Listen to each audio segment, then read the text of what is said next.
Hello, मैं इसके Gupta exam material पर आपका स्वागत है। सेट नंबर 130 लेके आए हैं जो आपके लिए बहुत ही फ़ायदेमंद है। अगर सब्सक्राइब नहीं किए तो सब्सक्राइब कर लीजिए, बेल आइकन को भी दबा दीजिए जिससे हर नोटिफिकेशन आपके पास पहुंचे। और दोस्तों में ज़्यादा से ज़्यादा शेयर करें, सब्सक्राइब करें। अगर बीपीएससी की टीचर की तैयारी कर रहे हैं तो आपके लिए मोस्ट इम्पॉर्टेंट क्वेश्चन है और भी पूछा हुआ क्वेश्चन है। अगर कोई भी एग्ज़ाम का तैयारी करते हैं उसके लिए भी बहुत अच्छा क्वेश्चन है। अगर मेरा रोज़ वीडियो देख लेते हैं तो आपका जीके जीएस बहुत ज़्यादा स्ट्रांग हो जाएगा। और मेरा कोई भी वीडियो अगर नहीं देखें तो इसके गुप्ता एग्ज़ाम मटेरियल से सर्च कीजिएगा, मेरा प्ले लिस्ट बना हुआ है, वो टोटल वीडियो आ जाएगा। ठीक है। और स्टार्ट करने से पहले एक चंद लाइनें बोल देता हूँ कि मंजिल उन्हीं को मिलती है, मंजिल उन्हीं को मिलती है जिनके सपनों में जान होती है। मंजिल उन्हीं को मिलती है जिनके सपनों में जान होती है। पंख से कुछ नहीं होता, पंख से कुछ नहीं होता, हौसले से उड़ान होती है। ठीक है। आप टारगेट ले लीजिए कि 2023 में जॉब ले लेना है तो ले लेना है। सिर्फ अपनी एक सीट से मतलब रखिए। ये नहीं देखिए कितना फॉर्म डला रहा है कितना नहीं डला रहा है, सिर्फ एक सीट से मतलब रखिए। ठीक है, चलते हैं, स्टार्ट करते हैं कि भारत का राष्ट्रीय पंचांग किस पर आधारित है। भारत का राष्ट्रीय पंचांग किस पर आधारित है, तो ये शक संवत पर आधारित है। और शक संवत की शुरुआत कब हुआ, तो ये 78 ईसा पूर्व में शुरुआत हुआ। और विक्रम संवत का शुरुआत कब हुआ, तो विक्रम संवत का शुरुआत 58 ईसा पूर्व में हुआ। और शक संवत का पूछ लेगा प्रथम महीना कौन है, तो ये चैत प्रथम महीना है। और अंतिम महीना पूछ ले तो ये फाल्गुन है। ये सब एग्जाम में पूछा जाता है। चलिए ठीक है, नेक्स्ट क्वेश्चन पर चलते हैं। कथक कहाँ का प्रमुख शास्त्रीय नृत्य है। कथक तो ये उत्तरी भारत का है। कथक कहाँ का प्रमुख शास्त्रीय नृत्य है, तो उत्तरी भारत यानी उत्तर प्रदेश का ये प्रमुख नृत्य है। और भारतनाट्यम अगर पूछे तो ये तमिलनाडु का है। और कुचिपुड़ी पूछ ले तो ये आंध्र प्रदेश का है। कथकली पूछ ले तो ये केरल का है। कालबेलिया पूछ ले तो ये राजस्थान का है। ओडिसी पूछ ले तो ये उड़ीसा का है। ठीक है, नेक्स्ट पर चलते हैं। संसार में सबसे बड़ा अंतर्राष्ट्रीय हवाई अड्डा कौन सा है। संसार में सबसे बड़ा अंतर्राष्ट्रीय हवाई अड्डा कौन है, तो ये शाह खालिद हवाई अड्डा रियाद है। रियाद मतलब हो गया सऊदी अरब में है। कहाँ है, सऊदी अरब में है। ठीक है, नेक्स्ट पर चलते हैं।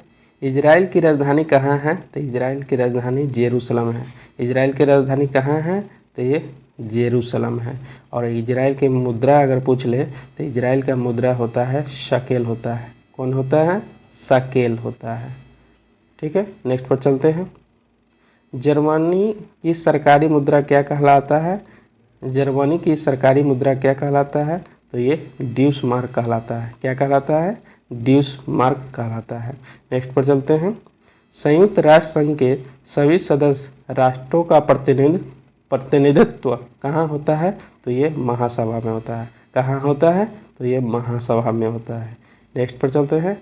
गुटनिरपेक्ष आंदोलन की 1961 में हुई पहली बैठक की अध्यक्षता किसने की थी, तो ये जोसेफ बी टिटो ने किया था। गुटनिरपेक्ष आंदोलन में हुई पहली बैठक की अध्यक्षता किसने की थी, तो ये जोसेफ बी टिटो ने किया था। नेक्स्ट पर चलते हैं। स्विट्जरलैंड को राष्ट्रीय विधानमंडल को क्या कहा जाता है, तो ये फेडरल असेंबली कहा जाता है। स्विट्जरलैंड के राष्ट्रीय विधानमंडल को क्या कहते हैं, तो फेडरल असेंबली कहते हैं। क्या कहते हैं, फेडरल असेंबली कहते हैं। और स्विट्जरलैंड की राजधानी पूछ ले तो स्विट्जरलैंड की राजधानी बर्न है। क्या है, बर्न है। ठीक है, नेक्स्ट पर चलते हैं। भूतपूर्व सोवियत संघ में पेरेमोसाइक का आरंभ किसने किया था, तो ये किया था मिखाइल गोर्बाचेव ने। किसने किया था, मिखाइल गोर्बाचेव ने। नेक्स्ट पर चलते हैं। भारत में निवास ग्रहण करने के पूर्व मदर टेरेसा कहाँ के नागरिक थी। भारत में निवास ग्रहण करने के पूर्व मदर टेरेसा कहाँ की नागरिक थी, तो ये अल्बानिया अल्बानिया की थी। और अल्बानिया की अगर पूछ ले राजधानी कहाँ है, तो अल्बानिया की राजधानी है जो तिराना है। ठीक है, आप लोग लिखते हुए चलिएगा जिससे आपको फ़ायदा मिले। अल्बानिया की राजधानी कहाँ है, तो तिराना है। और उसकी अगर मुद्रा की बात करें तो मुद्रा अल्बानी लेख है। क्या है, अल्बानी लेख। ये हो गया अल्बानी और लेख। ठीक है, नेक्स्ट पर चलते हैं।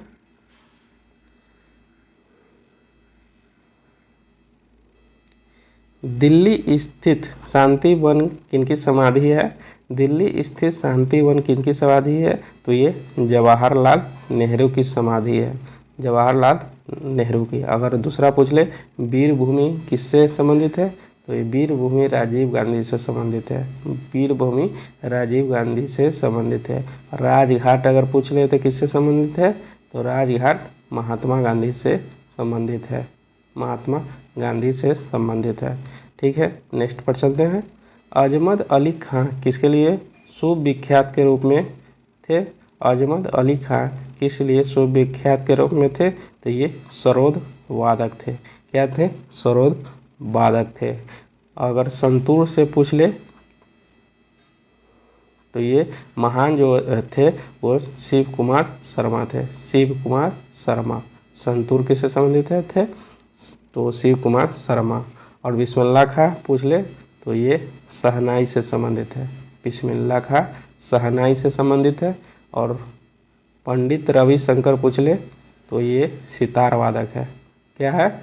सितार वादक है। ठीक है, नेक्स्ट पर चलते हैं।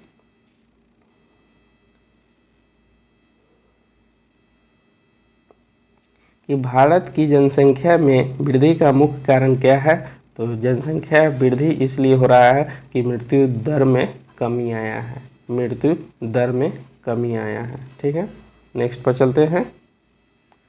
फिल्म बैंडविड्थ क्वीन में मुख्य भूमिका किसने निभाई थी? तो ये सीमा विश्वास ने निभाई थी। फिल्म बैंडविड्थ क्वीन में मुख्य भूमिका किसने निभाई थी? तो सीमा विश्वास ने। ठीक है, नेक्स्ट पर चलते हैं। स्पेन का राष्ट्रीय खेल क्या है? तो स्पेन का जो राष्ट्रीय खेल है सांरों की लड़ाई से है। क्या है? तो सांरों की लड़ाई से। अगर स्पेन की मुद्रा पूछे तो स्पेन की मुद्रा यूरो हो गया। कौन है? यूरो हो गया। और स्पेन की स्थिति अगर पूछे तो स्पेन जो मुख्य रूप से दक्षिण पश्चिम यूरोप में अटलांटिक महासागर और भूमध्य सागर के पास है। ठीक है, आप लोग अच्छे से देखें, ध्यान से देखें जिससे आपको फायदा मिल सके। ठीक है, नेक्स्ट पर चलते हैं। प्रथम एशियाई खेलों का आयोजन कहाँ हुआ? तो प्रथम एशियाई खेलों का आयोजन दिल्ली में हुआ। कहाँ हुआ? दिल्ली में हुआ। नेक्स्ट पर चलते हैं। एशियन ड्रामा पुस्तक के लेखक कौन है? एशियन ड्रामा पुस्तक के लेखक कौन है? तो ये गुरनार मंडल है। कौन है? गुरनार मंडल है। नेक्स्ट पर चलते हैं। इंडिया विंस फ्रीडम के लेखक कौन है? तो इसका जो है मौलाना अबुल कलाम आज़ाद है। इंडिया विंस फ्रीडम के लेखक कौन है? मौलाना अबुल कलाम आज़ाद है। नेक्स्ट पर चलते हैं। हर्षचरित के लेखक कौन है? तो हर्षचरित के लेखक बाणभट्ट है। कौन है हर्षचरित के लेखक? बाणभट्ट है। नेक्स्ट पर चलते हैं। शाहनामा के लेखक कौन है? तो शाहनामा के लेखक फिरदौसी है। शाहनामा के लेखक कौन है? तो ये फिरदौसी है। नेक्स्ट पर चलते हैं। चीनी यात्री ने भारत का भ्रमण कब किया था? चंद्रगुप्त द्वितीय विक्रमादित्य के शासनकाल में। चीनी यात्री ने भारत का भ्रमण कब किया? चंद्रगुप्त द्वितीय विक्रमादित्य के शासनकाल में।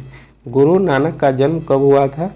तो गुरु नानक का जन्म 1469 ईस्वी में हुआ। और मृत्यु पूछ ले तो 22 सितंबर 1539 ईस्वी में हुआ।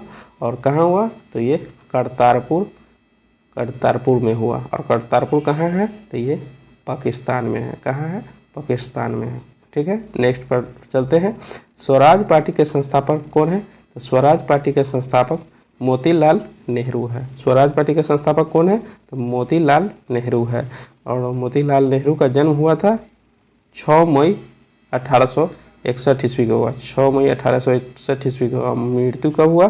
तो 6 फरवरी 1931 को हुआ था।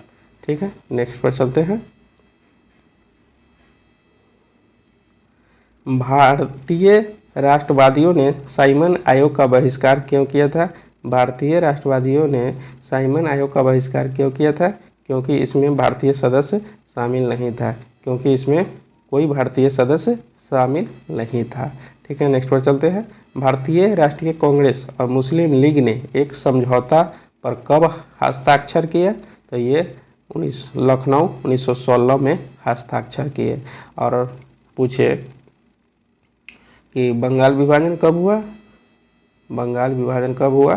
तो ये 1905 में हुआ, लॉर्ड कर्जन के समय में हुआ। ठीक है, और अगर पूछे कि जो पहला अधिवेशन हुआ था वो कहाँ हुआ था? तो इसका पहला अधिवेशन जो हुआ था मुंबई 1885 ईस्वी में मुंबई में हुआ था। ठीक है, इसमें 72 प्रतिनिधियों ने भाग लिया था। कितने प्रतिनिधियों ने भाग लिया था? 72 प्रतिनिधियों ने भाग लिया था। ठीक है, मिलते हैं। अगर आप लोगों को पसंद आया तो please like, subscribe and comment करें और मिलते हैं नेक्स्ट वीडियो में।